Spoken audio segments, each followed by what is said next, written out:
So let's say I have variables. Let's say name equal to Mike and age equal to 40. Now before ES6 template literal syntax, what suppose I want to print this particular value. So what I can do is my name is, then I need to add some space, then add name, I need to again add space, and my age is again space plus age. Now you can see it correctly prints the string, but with normal plus operator you need to remember where you are adding space. If I don't add space, sometimes I forget to add this, and you can see it's now combined, it does not look good. So this was, and if the string is larger, as the text is getting larger, it becomes difficult to identify where you are adding that plus. So instead of that, we can use ES6 template literal syntax. So now I will bring this back, and instead of this we can log with template literal syntax. So just before the digit 1 on your keyboard, there is a one symbol, it's known as back tick. So when you type this, these are known as back ticks, and here you can write any text. So my name is, now to add a dynamic value, you can just add dollar curly bracket. Here you can specify whatever value you want to print, and my age is dollar of age. So if you see, you can see it correctly prints. So this is known as template literal syntax. So to add any dynamic variable or any outside variable, use dollar and curly bracket. Here you can do anything. So instead of just name, I can do two uppercase. I can use any function also. Now if you check, you can see Mike is in capital. Here age, I can use any function you can use. So if I want to print date, I can use new date here. Direct functions also you can use. You can see now it displays the date. So you can use anything that you want. You can even concatenate. So here age plus 1, I can do like that also. You can see 41 is printed.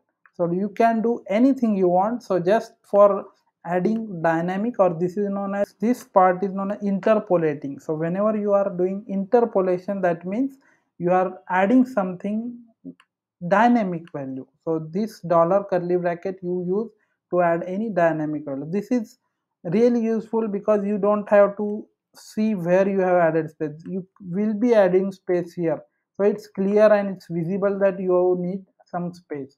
So this is really useful. So you don't need to add this plus plus, keep checking that whether you have closed this quote or not.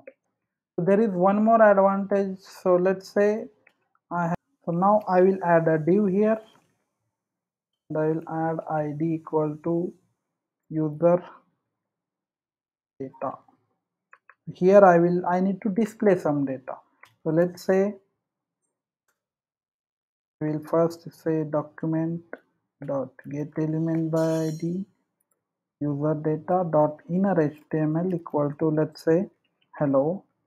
You can see hello is getting printed. So now let's say I have a long string. So let's say I have some HTML content. So what I can do is I can, if I want to do add some HTML content, let's say HTML text, initially it will be empty, and now I will add HTML text. Here I will add a div. Here I will say name Mike, and this HTML text I will add here. Here I will add again age 40, 50. Now when I display this, you can see it correctly prints that value. But this is difficult to understand if you have others values. So let's say instead of, in addition to this, I have salary also.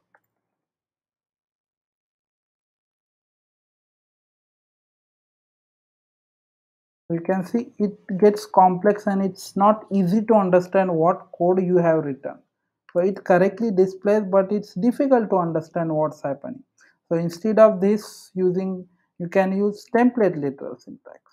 So when you are using template literal syntax, you can format it in a better way. So you can see I can format this on individual line and you can see it better now. So I can add a div here and inside this div I will format this. So this way you can format the text and without worrying about that, without adding all the code in a single line. So using template literal syntax, you can write better HTML that is easy to modify and easy to identify. So if I want to use this particular name and age, here I can use dollar of name, dollar of age, and let's say I also have salary. I can use dollar of salary. You can see it correctly displays all this data. But with template literal syntax, it's now easy to see and easy to identify. So this is all about template literal syntax, which makes writing your code concatenation easy. So you don't have to use plus operator to concatenate different things. You can directly use template literal syntax. So this is known as backticks, and then so these are known as backticks. So if you see backticks, so backticks is a character which is before the digit 1 on your keyboard. So you can just type that, add your static data whatever you want, and for dynamic value use dollar curly bracket. And this way you can easily write code which you can easily format and easy to understand.